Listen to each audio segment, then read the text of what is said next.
Aujourd'hui sur le net, la blogosphère célèbre les 100 premiers jours de la présidence de Barack Obama. Un jeu de combat entre figures religieuses suscite la polémique sur la toile. Et les brefs du jour.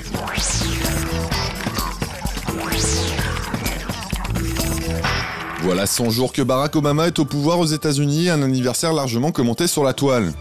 Ce professeur de l'université de Californie à Los Angeles analyse ici les débuts d'Obama à la Maison-Blanche et lui accorde un A-, une note imparfaite qu'il justifie par les quelques gaffes du président comme avoir accepté un cadeau de Chavez.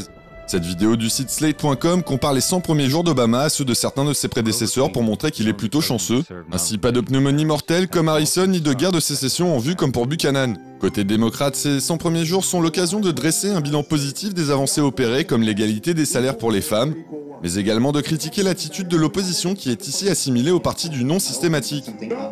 Les républicains qui eux aussi ont leur mot à dire, ils diffusent ainsi cette vidéo en ligne dans laquelle ils reprochent à Obama de ne pas rendre de compte aux citoyens et de ne pas respecter ses promesses électorales.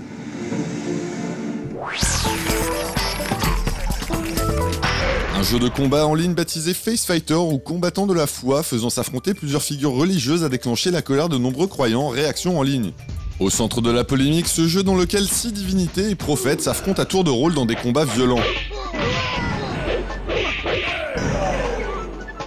Parmi les premiers à réagir, l'organisation de la conférence islamique a condamné dans un communiqué en ligne un jeu offensif qui ne pouvait selon elle qu'inciter à l'intolérance entre religions. Une réaction que ne comprend pas ce blogueur, pour lui les associations religieuses devraient ignorer ce type de jeu plutôt que d'en faire la publicité en créant un scandale. Une controverse qui a poussé les créateurs du jeu à le retirer de leur site après avoir expliqué qu'ils voulaient seulement faire réfléchir les joueurs sur la façon dont les religions peuvent être instrumentalisées. Et la version originale a ironiquement été remplacée par celle-ci, sans violence, le but étant désormais de donner de l'amour aux divinités.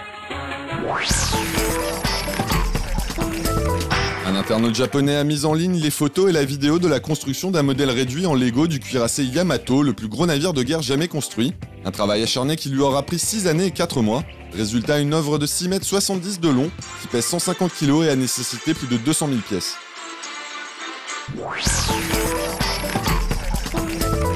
Le site Parlorama.eu, qui établissait un classement des eurodéputés selon leur assiduité, a fermé quelques jours après son lancement. Un trop grand nombre de plaintes aurait ainsi poussé son créateur, un ancien assistant parlementaire, à suspendre l'activité de son site.